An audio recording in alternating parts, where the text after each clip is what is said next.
A Jesucristo que vive, gloria, honra y honor por los siglos de los siglos de los siglos. Amén. Bendito sea Dios, hermanas y hermanos. Qué gusto estar con ustedes en este su programa. Conozca primero su fe católica. Soy el Padre Pedro Núñez.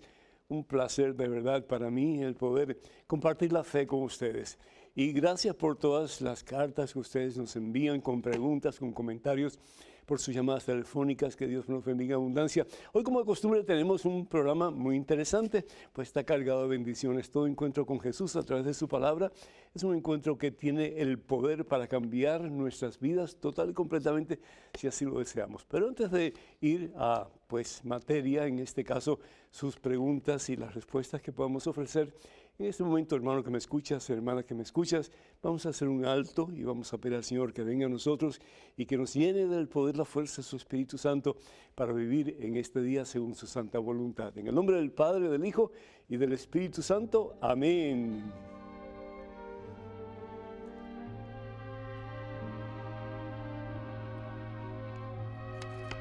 Padre bueno, Padre amantísimo, Padre misericordioso. Tu palabra dice en Jeremías capítulo 3, versículo 33, que tú siempre escuchas, Señor, nuestras plegarias. Habla y te responderé, dice el Señor. A veces pensamos, Señor, que nuestras palabras las lleva el viento, que nuestras oraciones no son escuchadas, que al fin y al cabo, ¿para qué seguir orando si las cosas siguen igual o siguen peor? Pero no es solo este Dios, hermanos. Cuando te sientas desfallecer, dobla más y más tu oración. Hazla más fuerte, más poderosa. Y reconoce que sí vale la pena orar. Que sí vale la pena estar en comunión con Dios y que Dios escucha toda plegaria. Que no hay una oración que Dios eche a un lado y no la escuche. Aún la oración de aquel que fue crucificado al lado de Jesús, aquel a quien llamamos Dimas o el buen ladrón, cuando dijo Jesús, acuérdate de mí cuando estés en tu reino. ¿Y qué le responde el Señor? En su agonía, en su pasión, en su dolor, lo mira y le dice, hoy mismo estarás conmigo en el paraíso. Dios responde todas nuestras oraciones, hermanos. A veces nos dice inmediatamente sí, y a veces nos dice espera un poquito, y a veces nos dice no te doy esto, pero te voy a dar esto otro que es mejor. Gracias, Señor, por la vida de esas personas que nos enseñaron la importancia de la oración. Gracias, en este día te damos por Santa Escolástica, una mujer que dedicó su vida a la oración porque quería conocerte, Señor. Tenía sed de ti, tenía sed de tu palabra, Señor. Tenía sed de tu presencia. Quería amarte con todas las fuerzas de su corazón, Señor. Quería ponerte como prioridad en su vida.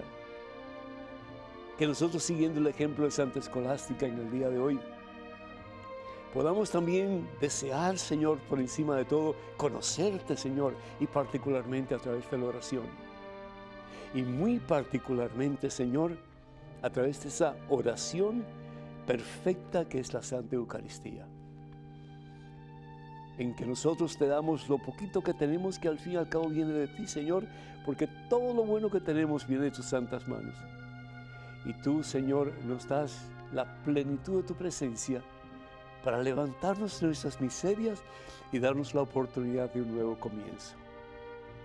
Hermano, hermana, no importa dónde hayas estado, no importa lo que ha pasado en tu vida, lo importante es el presente, el regalo de Dios, lo que Dios quiere hacer contigo. ¿Y sabes lo que Dios quiere hacer contigo?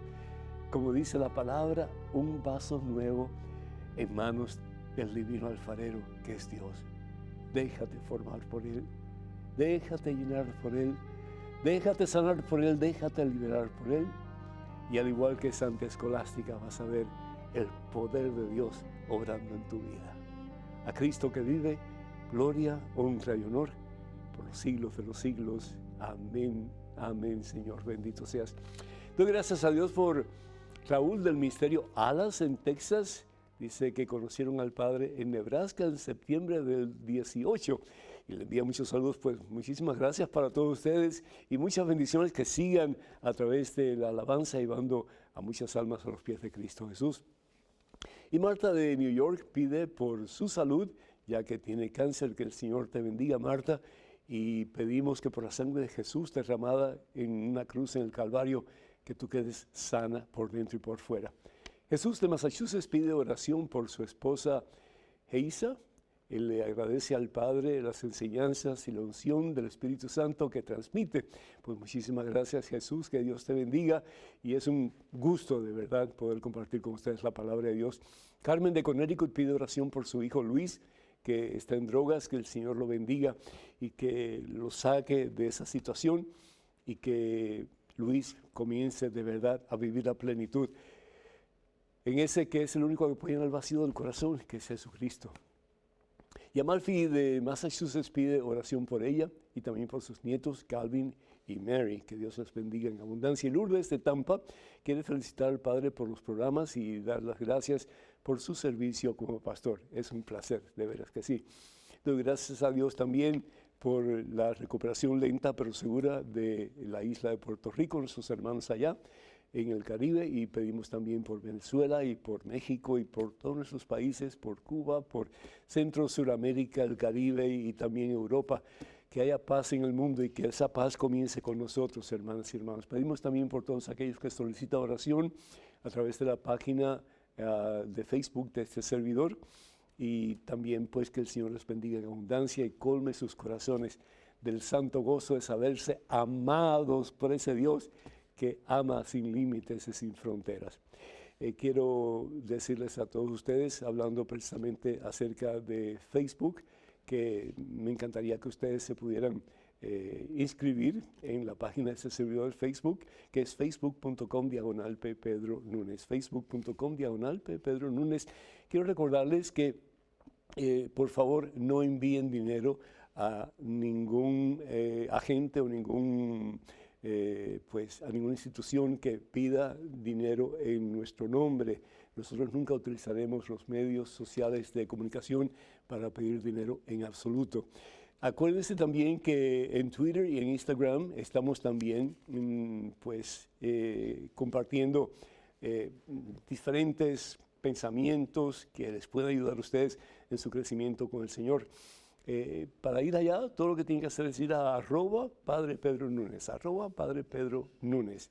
Y bueno, pues acuérdense que nosotros no solicitamos ayuda económica a través de ninguno de estos medios. Así que cualquier cosa que ustedes digan así, por favor, descártenla porque no es de aquí de WTN. Me gusta mucho la historia de Santa Escolástica. ¿Saben quién es Santa Escolástica? Más o menos contemporánea de San Benito de Nurcia. Pues eran hermanos.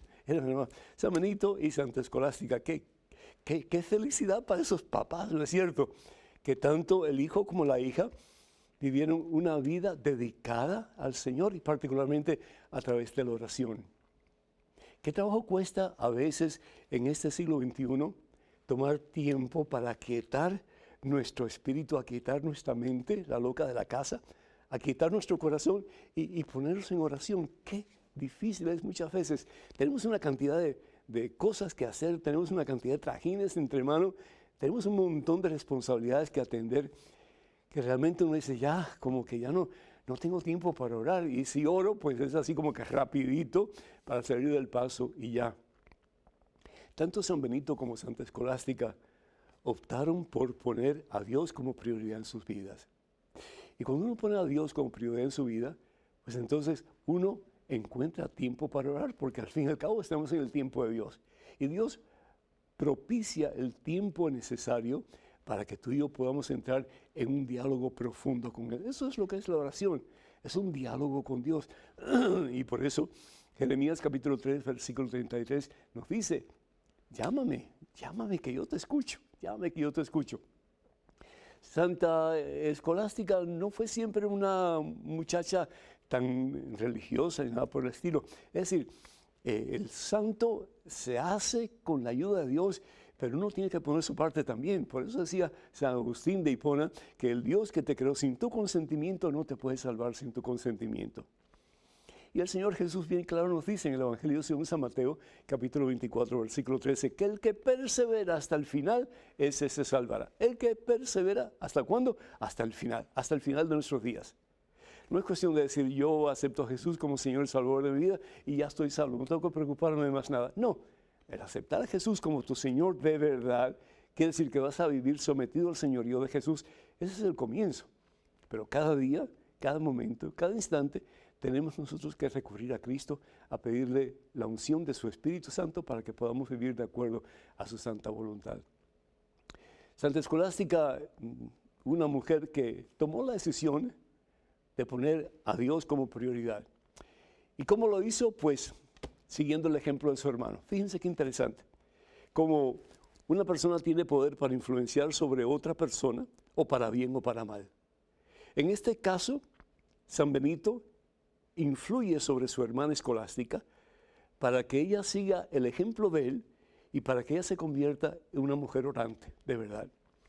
San Benito se va pues a un lugar desolado para buscar a Dios, para encontrarse con una realidad de Dios que tal vez no podía encontrar en la ciudad.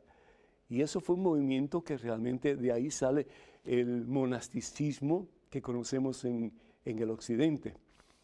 San Benito, pues, él quería poner a Dios de verdad como centro de su vida. Y una de las primeras cosas que hace es, después de estar solo, y empieza la gente a acercarse a él pidiéndole consejo, pidiéndole guía espiritual, él opta por formar una pequeña comunidad de hombres que quieren seguir el ejemplo de Benito. Y finalmente, en un lugar que se llama Montecassino, que tuvimos la oportunidad de ir en el año 2019 en Italia, un lugar precioso, ¿verdad? Montecassino no es que haya ningún casino para jugar ni nada de eso, ¿no? Sino que ese es el nombre del lugar, el lugar ese italiano. Y en esa cúspide, en esa cima de esa montaña, pues Benito comienza a desarrollar un monasterio, que hoy día es un espectáculo porque después de la Segunda Guerra Mundial, que prácticamente quedó en ruinas, el gobierno italiano lo remodeló y es un lugar precioso, precioso, de verdad que sí.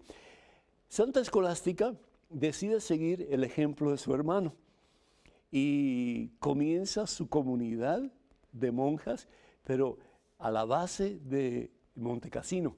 Monte es una montaña, ¿verdad? Y establece ahí su comunidad.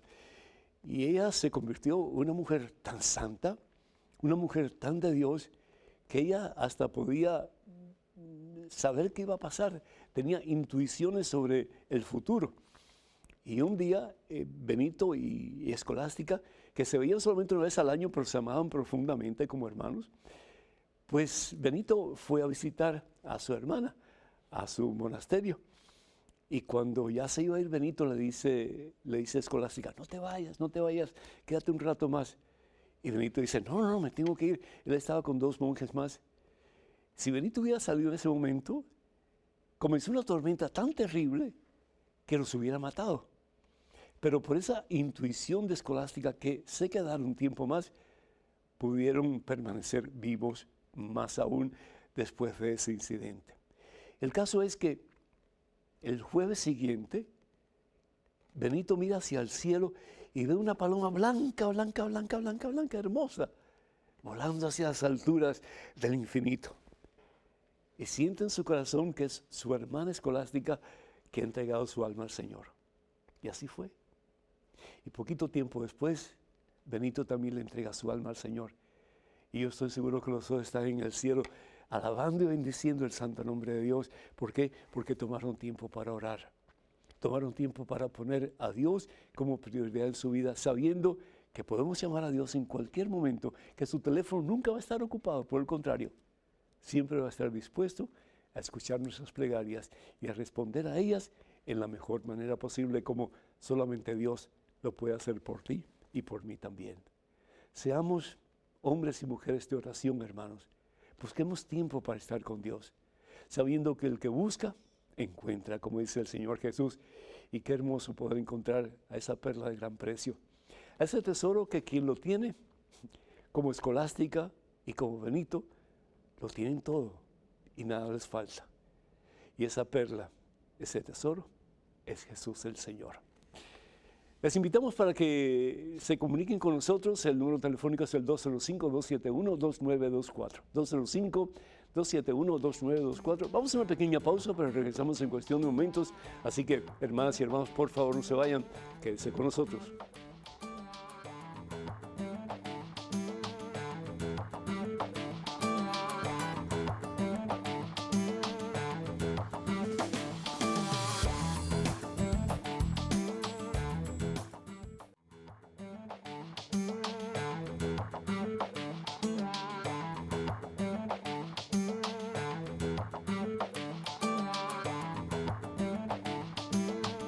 Gloria al Rey de Reyes, gloria al Señor de Señores Jesucristo. Hermanas y hermanos, gracias por acompañarnos en este segmento de su programa. Conozca primero su fe católica. Soy el Padre Pedro Núñez. Tenemos una pregunta, un correo electrónico. Adelante, por favor.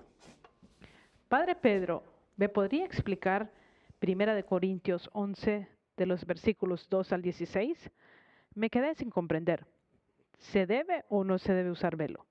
Se le quiere mucho. Que Dios lo bendiga y lo mantenga fiel a su palabra. Fidelina desde Honduras. Fidelina, qué bonito. Tu nombre significa fiel, ¿sí? Y que tú también seas una cristiana fiel a la voluntad de Dios. Ese es el propósito de nuestra vida, ¿no? De poner a Jesús como prioridad en nuestra existencia. Acuérdate que San Pablo, si bien es cierto, un hombre muy de Dios, y que los escritos de San Pablo se consideran no solamente inspirados por Dios, pero la iglesia los considera como palabra de Dios. Es decir, es el mismo Dios hablando a través de San Pablo, que tenemos que prestar atención a lo que dice.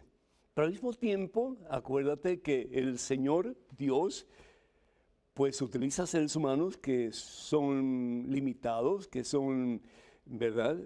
Pues de carne y hueso, y muchas veces van a hablar palabra de Dios, pero a través de sus filtros de experiencia, de lo que ellos han experimentado, lo que están viviendo, etc. San Pablo, acuérdate que era un fariseo, y no un fariseo cualquiera, era un fariseo de la escuela de Gamaliel, quiere decir, un fariseo de esos, pero de hueso colorado. Él era la ley, y la ley primero, la ley después, la ley siempre, de ahí no se salía. Y para los judíos ortodoxos, la mujer sin velo era como que nada que ver, era una mujer de mala vida. ¿Por qué? Porque para la mujer en los tiempos de San Pablo, pues el pelo era una prenda que incitaba al hombre a desear a la mujer.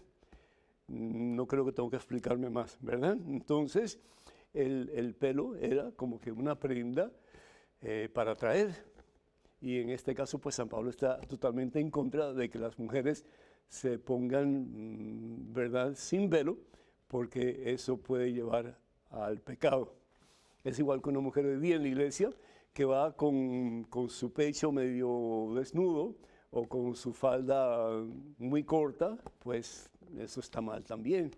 Entonces, lo que San Pablo está diciendo, pues tenía razón en lo que decía. ¿Es el velo realmente tan importante? Dice la palabra de Dios, esto lo dice San Pablo, ¿sí? La mujer que ora o profetiza con la cabeza descubierta es igual que si se corta el pelo a rape. Es decir, la mujer en los tiempos de San Pablo nunca pensaría cortarse el pelo a rape porque le daría vergüenza. Entonces lo que está diciendo es que debería darle vergüenza también si se destapa su cabeza para que le vean el pelo. ¿No quiere cubrirse el pelo? Que se lo corte a rape, dice San Pablo. ¿Que le da vergüenza andar con el pelo cortado rape? Pues que se ponga el velo. Eso es precisamente lo que dice San Pablo. No, que la mujer tiene que ser recatada. El hombre también. El hombre tiene que no solamente decir que es cristiano, pero tiene que vivir como Cristo. Igual que la mujer, que dice que es cristiana, pero tiene que vivir como Cristo. Y un ejemplo fabuloso de cómo vivir como Cristo es imitando a María Santísima, que nos lleva realmente a la presencia de Jesús, que nos muestra a Jesús y que nos enseña que es Jesús el que viene para enseñarnos el verdadero camino que nos da la vida. Tenemos una llamada de Rhode Island, Evaristo de Providencia, Rhode Island, que está en línea telefónica. Evaristo, ¿me escuchas? Sí, querido padre, bendiciones, Evaristo le habla. Dios te bendice, mi hijo, bienvenido. Amén, amén. Amén. ¿Y cuál es tu pregunta o tu comentario, Evaristo? Sí, mi comentario es como un cristiano católico, que así que yo me identifico, cristiano católico. Amén. Porque soy seguidor de Cristo y congregado desde mi nacimiento en la Iglesia Católica. ¿Okay? Amén. Felicidades. Esa es mi primera expresión, y después que yo me he dedicado a estudiar, a escudriñar la Sagrada Escritura, que es la Biblia, y tengo un mayor conocimiento, no porque yo lo haya adquirido, sino porque el Señor me lo haya dado. Amén. Sí. Todo es gracia, ¿verdad? Todo es gracia.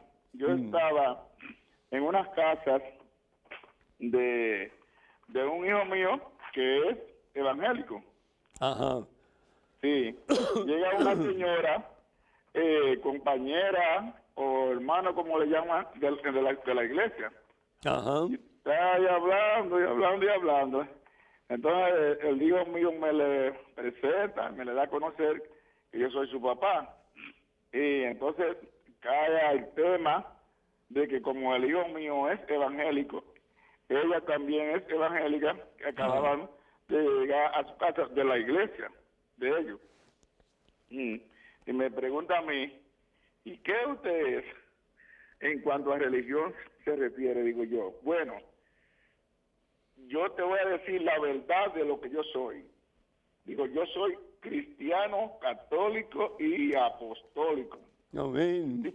Y me dice, no, porque usted no es cristiano. Digo, sí, yo soy cristiano. Amén. Desde mi nacimiento, mis padres me bautizaron en la iglesia cristiana católica. Amén. Dice, no, porque los católicos no son cristianos. Digo yo, sí, te voy a decir una cosa. De acuerdo a mi conocimiento, que no me lo han dado hombres, sino la palabra de Dios, el libro de los libros, la Sagrada Escritura. Oye, digo, yo fui bautizado desde chiquito. Y hoy en día yo digo que soy cristiano católico. ¿Por qué? Porque soy seguidor de Cristo. Mira, más aún, Evaristo, porque fuiste bautizado en la iglesia fundada por Jesucristo. Evangelio según San Mateo capítulo 16, versículo 18. Tú fuiste incorporado en la iglesia de Jesucristo, en el cuerpo de Jesucristo. Y dice San Pablo en su carta a los romanos, en el capítulo 6, versículo 5, lo siguiente. Y por eso decimos que somos cristianos. Esta señora no tiene derecho en absoluto ni autoridad absoluta para decirte a ti que tú eres cristiano. ¿Cómo lo sabe ella? Es decir, si tú realmente has sido bautizado, incorporado en la iglesia fundada por Jesús, ¿cómo va a decir que no eres cristiano? Dice la palabra de Dios aquí en Romanos capítulo 6, versículo 5, dice, así también nosotros empezamos una vida nueva. Si la comunión en la muerte de Jesús nos injertó en él, también compartiremos su resurrección. ¿A través de qué? A través del bautismo. Dice, ¿no saben que todos nosotros, al ser bautizados en Cristo Jesús, hemos sido sumergidos en su muerte?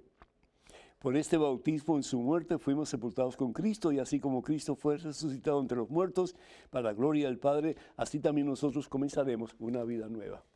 En otras palabras, el ser cristiano significa que yo he sido bautizado en la iglesia de Jesucristo, que yo he sido unido a Jesucristo a través del bautismo, y que camino en el camino hacia la salvación, que es Jesucristo, Él quien dice en el Evangelio según San Juan, capítulo 14, versículo 6, yo soy el camino, yo soy la verdad, yo soy la vida. Solo a través de mí se va al Padre. Entonces, el estar consciente que tenemos que ser bautizados para poder llegar un día al conocimiento total y pleno de Jesucristo, que es en su presencia en el cielo. Pero el ser cristiano significa dos cosas. Primero, que he sido bautizado en Cristo Jesús, en el cuerpo de Cristo, y segundo, que soy un discípulo de Cristo. Y el que ella te diga que tú eres discípulo de Jesucristo, te está juzgando. Y dice el Señor Jesús en el Evangelio según San Mateo, capítulo 7, versículo 1 y adelante, hipócrita, primero sácate la viga que tienes en tu ojo antes de tratar de sacar la pelusa del ojo de tu hermano. Que Dios te bendiga, mi hijo. Una pregunta en este correo electrónico, adelante, por favor. Padre Pedro, me genera dudas el hecho de que la no aceptación de la reencarnación se haya decidido en un concilio que, creo, no estaba inspirado por el Espíritu Santo. En el segundo concilio de Constantinopla se ven maniobras políticas, presiones de la autoridad temporal, el emperador Justiniano I, exilio de padres doctos del cristianismo, etc. Con todas esas maniobras humanas y poco éticas, para no decir criminales, ¿en dónde se impone el dogma de una sola existencia y el rechazo de la preexistencia del alma? ¿En dónde se impone el dogma de la sola existencia y el rechazo a la preexistencia del alma? ¿No estaríamos oponiéndonos a la ley de Dios o en todo caso transmitiendo doctrina errónea? Con mucho respeto, Edgar, de Asunción, Paraguay. Edgar, ¿de dónde está el Espíritu Santo? Prometido a la iglesia por el mismo Jesús en el Evangelio según San Juan, capítulo 14, versículo 6. Perdón, Evangelio según San Juan, capítulo 16, versículo 12. Vamos a ver lo que dice la palabra de Dios. Evangelio según San Juan, capítulo 12, versículo 16. O será capítulo 16, versículo 12. Vamos a ver.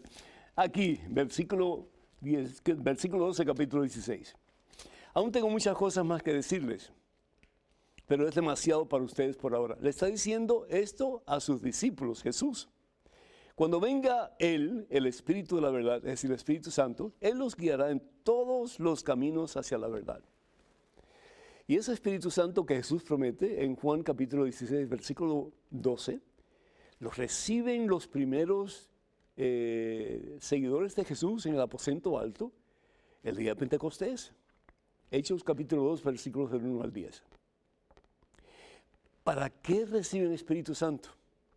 Primero que todo, la iglesia es instituida el día de Pentecostés. La iglesia estaba en estado embriónico cuando Pedro hace aquella confesión que dice, tú eres el Hijo de Dios que vive, tú eres el Mesías. Y Jesús le dice entonces, Simón Barjona, tú eres Pedro, o sea, piedra, sobre esta piedra edificaré mi iglesia. Y esa iglesia se establece finalmente sobre la persona de Pedro y los demás discípulos el día de Pentecostés. Reciben Espíritu Santo, reciben poder de Dios, sabiduría de Dios para poder actuar según la voluntad de Dios, que se van a equivocar como humanos definitivamente, que van a hacer a veces las cosas al revés definitivamente, que van a tener hasta contiendas y pleitos entre ellos como tuvo Pedro con Pablo definitivamente, pero no van a estar solos. Jesús promete estar con su iglesia hasta el fin de los tiempos. Entonces, aún en los concilios más precarios que podemos mencionar, ahí está el Espíritu Santo. Y puede estar convencido de que es lo que se declara en cada concilio, es decir, el Papa junto con los obispos, cuando declaran algo como que viene de Dios ex cátedra, como dogma de la iglesia, ahí está el Espíritu Santo actuando. Aunque haya la política que haya por medio, todos somos políticos. ¿Por qué? Porque el ser humano es político, porque el ser humano es un ser sociable. Y desde ese punto de vista influenciamos unos sobre otros. Así que no es nada nuevo. Pero lo importante es que la iglesia no está sola. La iglesia tiene la presencia del Espíritu Santo de Dios que guía al cuerpo de Cristo hacia esa cabeza, para estar unida a esa cabeza que al fin y al cabo es Cristo. Como vemos, por ejemplo, en la carta de San Pablo a los Colosenses, el capítulo 38. ¿Sí? La cabeza es Cristo. Y no puedes andar con un cuerpo sin la cabeza porque ese cuerpo pues, no podía funcionar en absoluto. Y Jesús como cabeza prometió estar siempre con su cuerpo, con la iglesia. Entonces, cuando vamos a la primera carta de San Pablo a los Corintios, capítulo 15, versículo 42 al 44, vamos a leerlo un momentito. Quiero decirte que en ninguna parte de la Biblia, Edgar, se habla de una reencarnación. No se habla, en ninguna parte. Eso no es un concepto cristiano, no es un concepto bíblico, es un concepto oriental, particularmente de la religión hindú. Entonces, ¿por qué nosotros tenemos que tener conceptos que nada que ver con Jesucristo? Si nosotros pensamos que vamos a reencarnar, entonces Jesús no sería necesario. Porque a través de nuestro comportamiento cada vez mejor, supuestamente, vamos a llegar nosotros mismos por nuestras propias fuerzas al absoluto que es Dios. Pero eso no es así. Es decir, sin Jesús no podemos salvarnos. Jesús bien lo dice en el Evangelio según San Juan, capítulo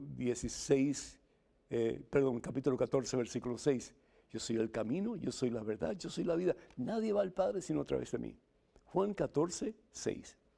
Y si nosotros vamos de nuevo, pues a la carta de San Pablo a los Corintios, vamos a ver aquí. San Pablo habla acerca de la muerte y la resurrección, pero no habla de la reencarnación. Dice así, vamos a ver, acá se lo encontramos. Primera carta de San Pablo a los Corintios, capítulo 15. Dice, hablando acerca de la muerte, hablando acerca de la semilla que cae en la tierra, y que si no cae en la tierra y muere, no puede dar una planta nueva, no puede dar fruto. Lo mismo ocurre, dice San Pablo, con la resurrección de los muertos. No habla de reencarnación. Dice, se siembra un cuerpo en descomposición y resucita incorruptible. Es decir, no a través de una serie de vidas, sino que muere, dice San Pablo, descompuesto y resucita transformado totalmente. Se siembra como una cosa despreciable. El cuerpo del ser humano, como está muerto, hiede, se descompone, se pudre. Se siembra, ¿verdad?, como una cosa despreciable y resucita para la gloria. Un cuerpo transformado. Por eso creemos en la resurrección de los muertos. Se siembra un cuerpo impotente y resucita lleno de vigor. No habla de reencarnación. Es decir, aquellas personas que se llaman cristianos y que creen en la reencarnación, mejor que pongan sus creencias en orden, porque es irreconciliable la reencarnación con el cristianismo. No se puede reconciliar. Porque decir que creemos en la reencarnación es decir, no necesito de Jesucristo. Yo solo, a través de mis buenas obras, puedo alcanzar el cielo. No somos quien para hacer eso. Si no tenemos a Jesús como nuestro Señor y Salvador, nunca, jamás alcanzaremos la vida eterna. Jesús es el único puente. No hay más, no hay otro. Aunque las personas no crean en Jesucristo porque no lo han conocido nunca, Jesús es el que salva, Jesús es el que ha pagado el precio por tus pecados y los míos. Isaías capítulo 53, versículo 4 y 5. Y solamente Jesús tiene el poder para llevarnos a la gloria de Dios, al cielo. Tenemos en estos momentos un correo electrónico. Una pregunta, adelante, por favor. Padre Pedro, mi mamá era una fiel televidente del canal. Todo lo que soy es gracias a ella. Sé que está con Dios. ¿Se puede rezar el rosario en casa? ¿Asistir a misa por mi madre, mi padre y por mí y no comulgar es válido? Un beso gigante y mil gracias por todo lo que nos enseña. Andrea desde Yacuiba, Bolivia. Andrea, muchísimas gracias y bueno, pues qué bueno que hayas sido tan buena hija, que cuidaste a tu mami y a tu papi en todo momento y que sigues buscando formas para ayudarles en su pues entrega al Señor. Claro, la Santa Misa es como que la oración más perfecta que Jesús y nosotros unidos a Jesús como parte del cuerpo de Jesús, que es la iglesia, le ofrecemos a nuestro Padre Dios. En este caso, por la expiación de cualquier pecado que haya cometido tu mamá o tu papá. Esto no quiere decir que una persona ya cuando muere, si muere, vamos a suponer, en pecado mortal, que ya esa persona, nosotros podemos intervenir con nuestras oraciones para que esa persona se salve. Es decir, ya una vez que la persona muere, ya muere. Pero yo no estoy hablando de una persona después de muerta que pues se le ayude a que haga sus paces con el Señor. No, estoy hablando de la Santa Misa, que tiene valor y tiene gracia santificante para que la persona, antes de entregar su alma al Señor, pueda reconciliarse con el Señor, si así lo desea, y aunque tenga que pasar por un purgatorio extenso, puede un día entrar en la presencia de Dios y recibir la corona de los santos, que es el cielo. ¿Por qué? Porque Dios está fuera del tiempo. Y el presente, el pasado y el futuro para Dios es presente. Aunque la persona haya muerto 50 años atrás, si nosotros ofrecemos la Santa Misa por esa persona, la Santa Misa, Jesús, el que se ofrece al Padre junto con nosotros, o nosotros junto con Jesús, la Santa Misa tiene gracia santificante, poder de Dios, para que esa persona, antes de entregar su alma al Señor, pueda sentir el deseo de arrepentirse y de pedir perdón y hacer las paces con el Señor. Eso es tremendo. Yo te felicito por tu deseo de pues, ir a misa y ofrecerla por tu papi, por tu mami y por ti también. Ahora, yo te quiero preguntar una cosa. ¿Y por qué tú no comulgas? Eso es una cosa que, es decir, un banquete, y qué bueno que vayas a misa aunque no comulgues. Está bueno, hay que ir a misa siempre, por lo menos todos los domingos, por lo menos. Pero, ¿por qué no comulgas? Si eso es lo más maravilloso que Dios nos ha dado. Su cuerpo, su sangre, su divinidad, su humanidad, su alma, todo su ser se nos da en la Santa Comunión. Entonces, ¿cómo ir a un banquete tan supremamente maravilloso como la Eucaristía y quedarme en el asiento y no comulgar? ¿Qué te impide comulgar? Yo te exhorto para que hables con un sacerdote de tu confianza y le expliques tu situación. Yo no sé cuál es, pero tú sí sabes. No dejes para mañana lo que puedes hacer hoy. Ve y habla con un sacerdote de tu confianza o con el sacerdote de tu parroquia. Explícale lo que está pasando, por qué no estás comulgando, para que él te indique los pasos que tienes que dar para empezar a recibir ese banquete maravilloso, ese banquete suculento, ese banquete poderoso que cambia vidas y las cambia para siempre, que es la Santa Eucaristía. El teléfono para que se comuniquen con nosotros es el 205-271-2924. 205-271-2924. Vamos a una pequeña pausa, regresamos en cuestión de momentos, así que hermanas y hermanos, no se vayan, por favor, quédense con nosotros.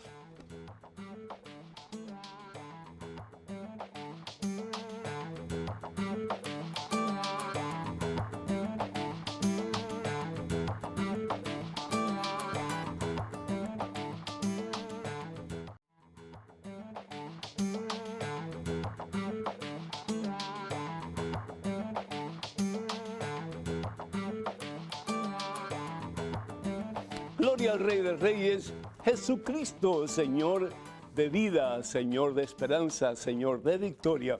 ¿Qué tal, queridos hermanos amigos? Al Padre Pedro Núñez. Bienvenidos a este segmento de su programa Conozca Primero su Fe Católica.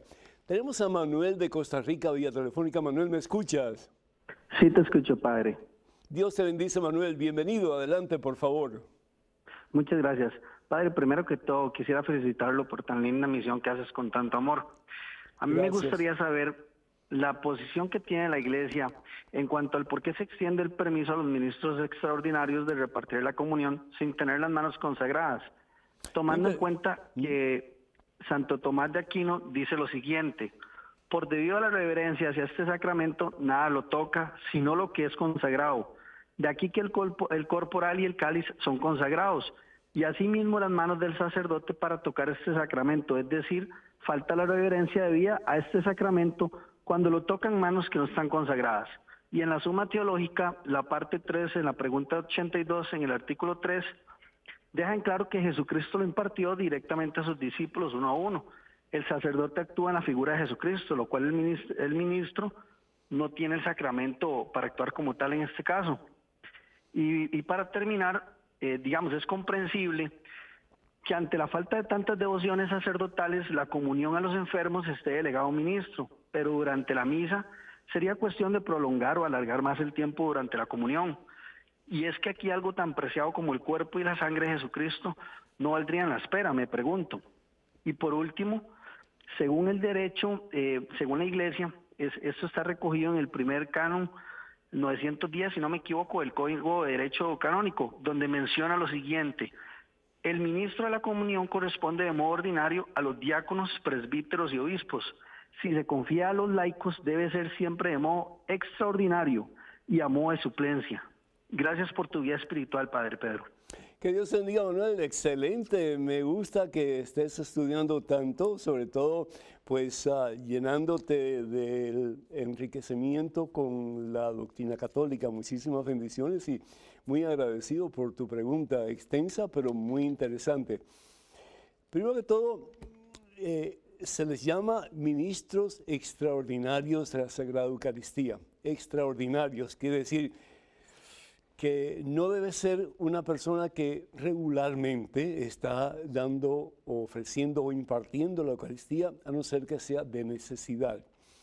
Y esa fue la intención del Papa Pablo VI cuando dio el indulto, cuando dio permiso para que los laicos pudieran dar el cuerpo o la sangre de Cristo. Y tenían que ser personas instruidas en la fe y particularmente instruidas en lo que se refiere a la dignidad y la reverencia con que hay que dar al Señor Jesús en la Santa Comunión. Y es pues bajo el escrutinio y la dirección del obispo ordinario, es decir, del obispo encargado de esa diócesis en particular, que delega a cierta cantidad de laicos después de un periodo de formación, de preparación para ser dignos portadores del cuerpo y de la sangre de Cristo, para que ellos puedan ayudar al presbítero o al sacerdote en la distribución del cuerpo y la sangre del Señor. Entonces, supuestamente, primero que todo, deben de ser personas que actúen o que sirvan, eso es lo que quiere decir la palabra ministro, el que sirvan cuando hay necesidad, es decir, si pues hay muchas personas en el templo y pues hay necesidad de ayuda para el presbítero, pues el Papa dijo que podían tener ministros extraordinarios de la Eucaristía para ayudar al sacerdote. Si hay diácono y hay sacerdote, pues tal vez no haya tanta necesidad. Eso depende del criterio de cada párroco. Ahora, los ministros extraordinarios de la Eucaristía, como bien dije anteriormente, tienen la facultad del obispo ordinario, es decir, el obispo de esa diócesis, y cada año se debe de renovar. Tanto la persona puede desear continuar o no continuar, pero siempre tiene que ser elegido por el sacerdote, en este caso, pues el párroco, que es el que decide a quién quiere asignar para que después de una preparación adecuada, pues el obispo pueda decir sí o no. Y si dice que sí, pues dar la facultad a este laico para que ayude al sacerdote, como dije anteriormente, en casos de necesidad. Y si no, pues no se hace. Así que no tiene las manos consagradas, porque la consagración es para el ministro ordenado, ya bien sea diácono, sacerdote u obispo, pero sí tiene la facultad del obispo para ayudar en casos de necesidad, como dije, al sacerdote que está celebrando la Santa Misa. Ojalá que esto te haya ayudado, que Dios te bendiga. Tenemos un correo electrónico con una pregunta. Adelante, por favor. Padre Pedro, he encontrado una página web que hace referencia a las presbíteras católicas romanas América del Sur, donde dice que las ordenaciones de sus presbíteras son válidas, pues tienen sucesión apostólica en la Iglesia Católica. Ellas dicen que son delegadas por obispos, claramente no pertenecientes a la Iglesia Católica y que incluso son obispas. pero no encuentro ningún pronunciamiento oficial por parte del Vaticano y tampoco un medio por el cual le haga llegar la preocupación para que ellos tomen las medidas y realicen las investigaciones correspondientes. Ojalá se pronuncien de manera clara, que no tienen relación con este gremio, que incluso aparecen en pro del aborto. Saludos desde Colombia, Enrique. Qué pena, Enrique, qué pena que hayan personas que, siguiendo su propia mentalidad, su propio deseo, rompan con la iglesia que Jesús establece, que es la iglesia que es una santa, católica y apostólica. Pero eso ha sucedido prácticamente desde el principio, desde los gnósticos, en los tiempos de la comunidad primitiva cristiana. Cada cual tiene que tomar su decisión, ¿verdad? Y cada cual pues va a ser juzgado un día ante Dios por sus acciones, por sus obras. Dios permita que podamos reconocer que en todo esto hay una soberbia disfrazada que no solamente nos aparta de la voluntad de Dios, pero le hacemos el juego a Satanás, le hacemos el juego al diablo. La palabra diablo, como dice anteriormente, significa el que divide. Y sin embargo, ¿qué es lo que pide Jesús en el Evangelio según San Juan, capítulo 17, versículo 21? Padre, que todos sean uno, como tú y yo somos uno. Entonces el mundo creerá, Padre, que tú me has enviado. ¿Por qué hay tanta gente que todavía no cree en Jesucristo? Desafortunadamente, porque seguimos divididos entre nosotros mismos. Esa comunidad de presbíteras y de obispas, por poco digo avispas, no, perdón, obispas, no son parte de la Iglesia Católica, no son. Es decir, por muy válida que sea la ordenación de ese obispo, cuando ese obispo rompe con el magisterio de la Iglesia, ¿y qué es el magisterio de la Iglesia? El Papa y los obispos en comunión con el Papa, que enseñan, inspirados por el Espíritu Santo, la doctrina de Jesucristo. Y la enseñará hasta el fin de los tiempos. Por eso Jesús dice que los poderes del infierno jamás podrán vencer su iglesia, jamás. Y lo que Jesús promete, Jesús lo cumple, porque Jesús es la verdad. Yo soy el camino, yo soy la verdad, yo soy la vida. Juan capítulo 14, versículo 6.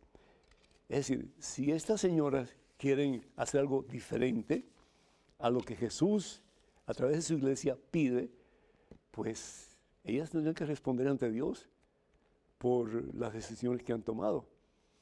Pero si bien es cierto que puede ser que la ordenación al sacerdocio de estas señoras sea válido, es decir, porque un obispo consagrado en sucesión apostólica, pues tiene la facultad de poder ordenar a otros ministros, pero no es lícito, es decir, no es legal, porque ha roto con la comunión que debe existir entre los obispos y el obispo de Roma, que es el Papa. Entonces, esa ordenación no es lícita y por lo tanto no es un sacramento, no es el sacramento del orden. Qué pena, hay que orar mucho por la unidad de la iglesia y también porque seamos un poco menos soberbios, y lo digo con todo respeto, pero ¿quién manda? ¿Quién manda? O manda Jesús, o manda el Espíritu Santo, o mandamos nosotros y hacemos que queremos.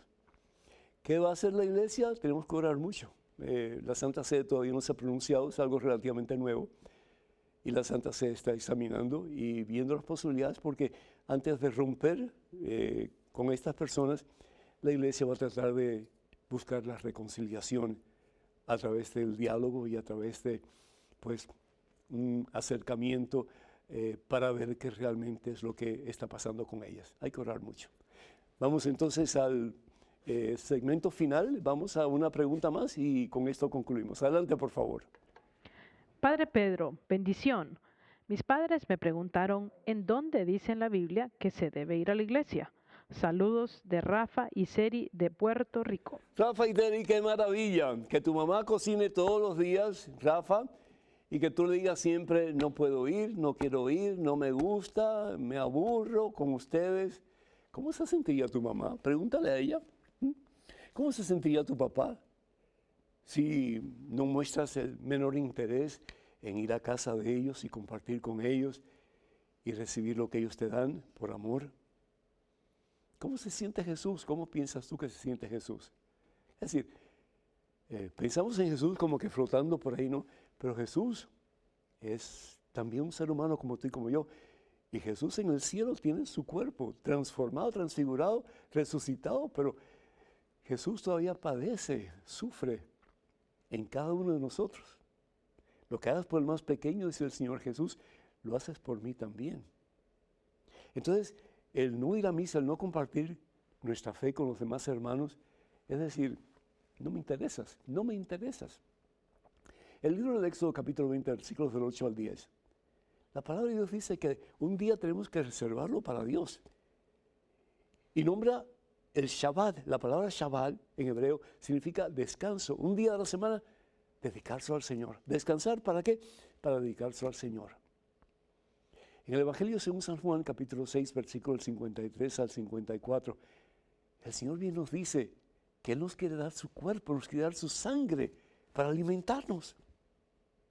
Y sin embargo a nosotros como que no nos interesa. Y cuando vamos a la iglesia y comulgamos muchas veces en estado de pecado mortal, pues como que estamos pensando en cualquier cosa, menos en lo que vamos a recibir, que es la misma vida de Dios. Por eso no cambiamos, seguimos igual, con el corazón tan duro, tan seco, porque no le damos cabida a Dios. Si vamos nosotros a los Hechos de los Apóstoles, capítulo 20, versículo 7, vemos como San Pablo se reúne con la comunidad cristiana para el partir del pan. ¿Y qué es partir del pan para ellos? Pues es la Santa Comunión. El pan que se parte y el pan que se entrega. El pan que es Jesús, el pan vivo bajado del cielo, para que todo el que lo coma no muera, sino para que en él tengamos vida y salvación eterna. Dile a tu papá y tu mamá que piensen un poquito sobre esto. ¿Le gustaría a ellos que tú siempre des una excusa para tú y Terry no ir nunca a casa de ellos? Y si te preguntan mucho, le vas a decir, porque ustedes son unos aburridos. No quiero estar con ustedes. Entonces yo realmente puedo comunicarme con ustedes a través del teléfono, puedo comunicarme a través de carta, pero no voy a ir a la casa de ustedes. No me gusta. Duro, doloroso, difícil de aceptar. Hermanas y hermanos, les invito a un peregrinaje que cambiará nuestras vidas y las cambiará para siempre. Estaremos en los lugares maravillosos donde estuvo Jesús, donde predicó Jesús, del 12 hasta el 23 de octubre de este año. Para más información, por favor, comuníquense con la agencia de viaje de Canterbury Pilgrimages, con Maciel Carrasco, al 603-941-3078. Repito, 603-941-3078, o comuníquense a través de correo electrónico con Maciel a maciel@canterburypilgrimages.com. No dejen para mañana lo que pueden hacer hoy. Acuérdense que el cupo es limitadísimo. Quiero decirles también que voy a estar en San Pedro Sula, con el favor de Dios, este próximo sábado 22 de febrero, en el Expo Centro, comenzando a las 2 de la tarde, patrocinado por el grupo Hombres Nuevos y también por Radio Luz. Los espero a todos los que puedan ir. Me gustaría verlos. Que el Señor los bendiga en abundancia, esté ahí por siempre, los colme de su santa paz, en el nombre del Padre, del Hijo, del Espíritu Santo. Hasta el próximo miércoles, Dios mediante.